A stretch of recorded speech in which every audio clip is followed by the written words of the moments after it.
Okay. Um, Good day, everyone. So today, I will discuss the lesson about magnetic contactor.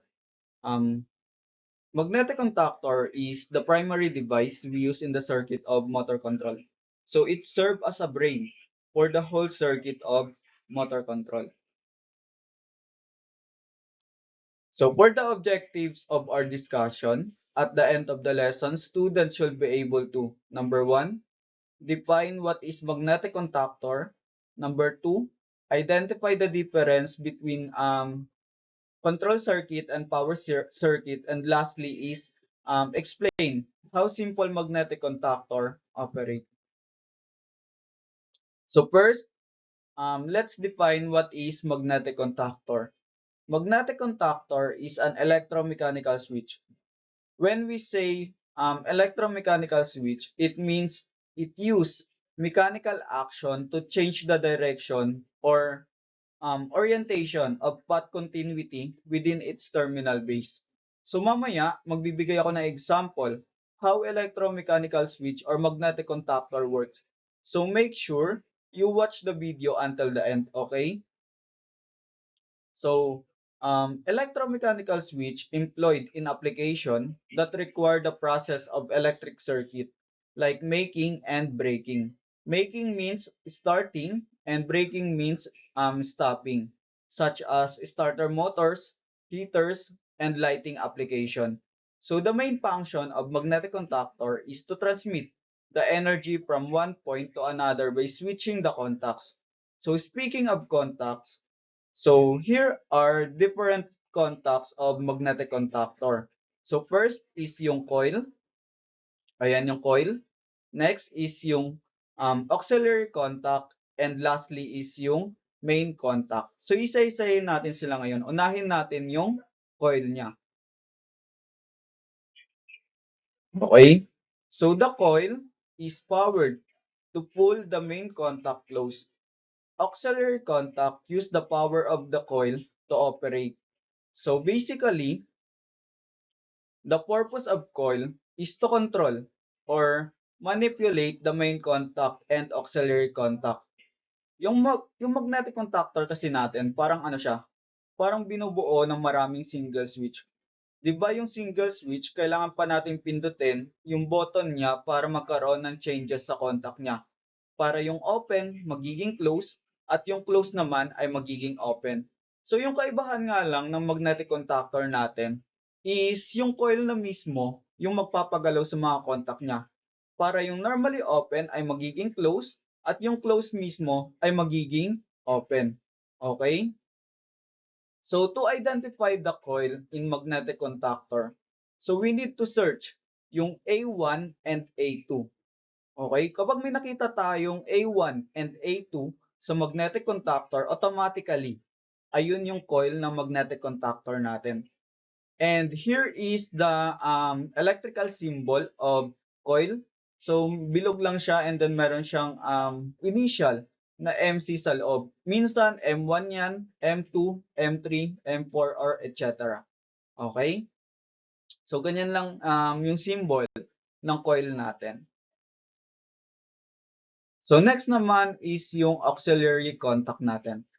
Auxiliary contact is used with the auxiliary contact control circuit.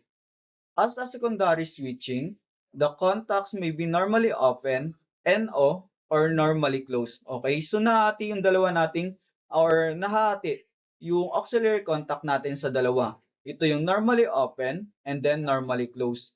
Okay? So normally open are open when the contactor is de-energized. It means ayun yung pinaka-original of original position niya. Kaya siya tinawag na normally open.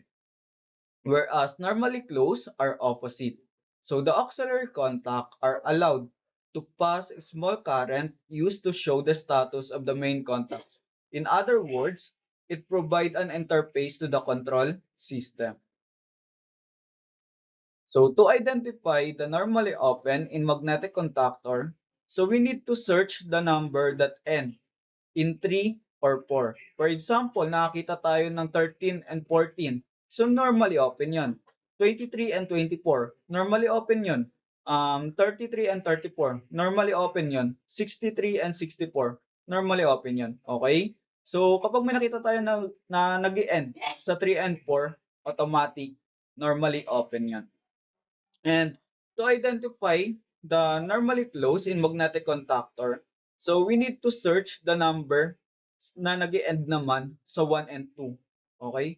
Kung yung normally open natin ay nag-end sa 3 and 4, yung normally closed naman natin ay nag-end sa 1 and 2.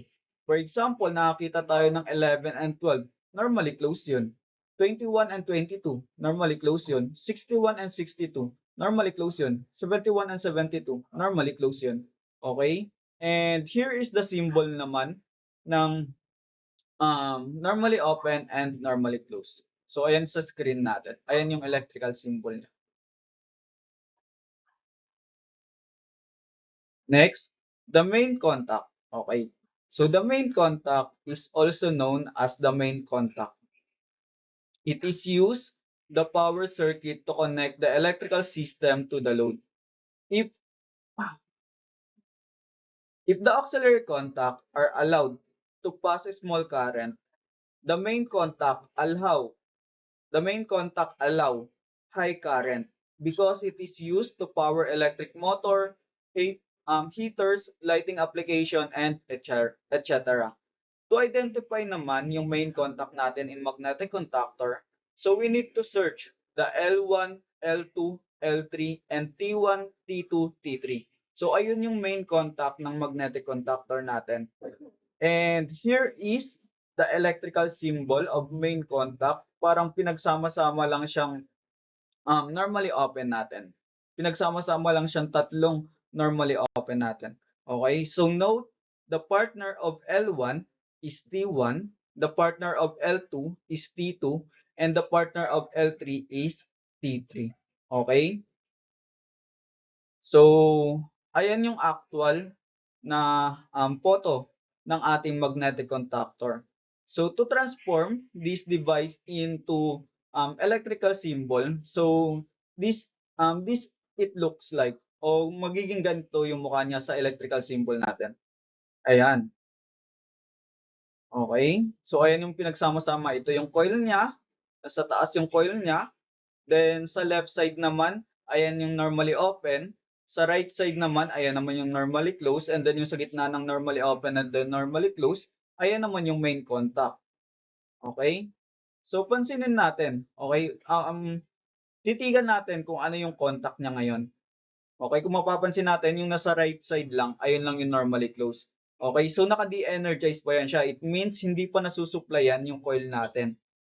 And obserbahan natin kung ano yung mangyayari kapag nasuplayan na yung magnetic contactor natin. Okay? So tingnan na ha, titigan na kung ano yung mangyayari. Okay. So ito naman yung position niya kapag naka-energize siya. Okay? So ano yung napansin natin? Yung napansin natin kung naka-energize na yung coil natin, yung normally closed kanina na 11 and 12 ay naging open na.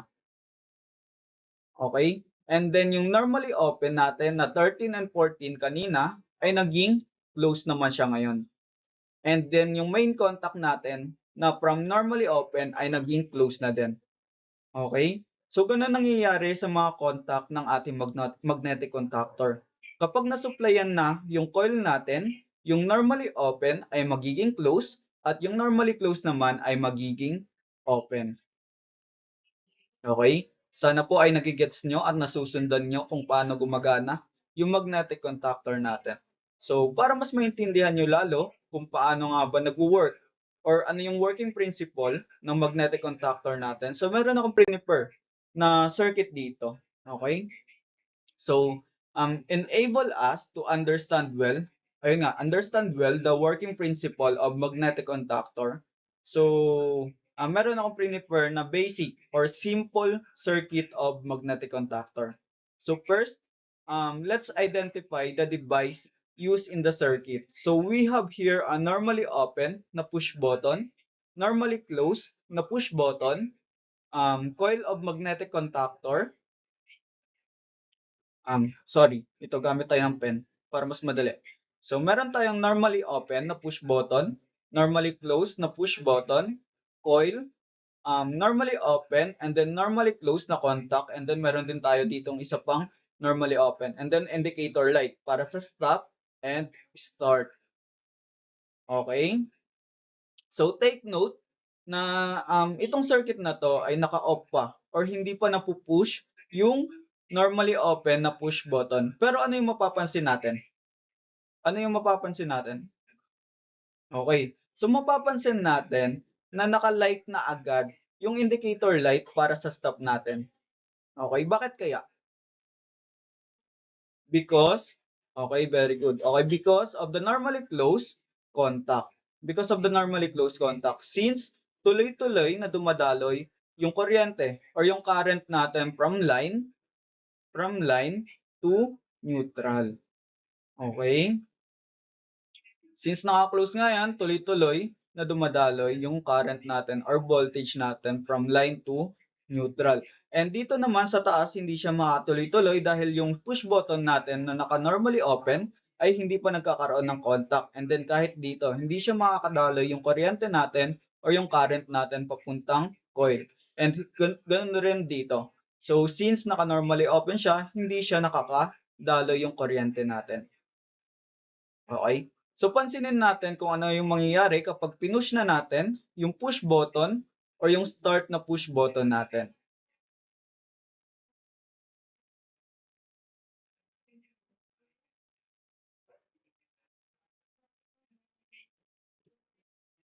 Okay. So ano yung mapapansin natin? Okay? So kapag pinush na natin yung push button natin or yung start na push button natin is mag-energize na yung coil natin. Okay? Kung nag-energize na yung coil natin, syempre sabi nga dun kanina, yung normally open ay magiging close and then yung normally close naman ay magiging open. Okay? Since close nga to kanina o yung original position niya ay close, since na-energize na yung coil natin is naging open na siya. Kaya naputol na yung current or yung kuryente na dumadaloy dito sa line na to. And then yung naging open naman ay yung nasa baba. Okay? Since yung normally open, sabi nga magiging close, kaya dumaloy na yung kuryente natin from this line papunta sa neutral natin. Okay? So nagigets ba kung paano gumagana yung ating magnetic contactor? Okay. So mas lalo nyo maiintindihan yan kapag ginawa na natin sa magkakaroon na tayo ng practical activity sa room natin. Okay, sana natuto kayo ngayong araw and see you sa susunod na video. Okay, thank you.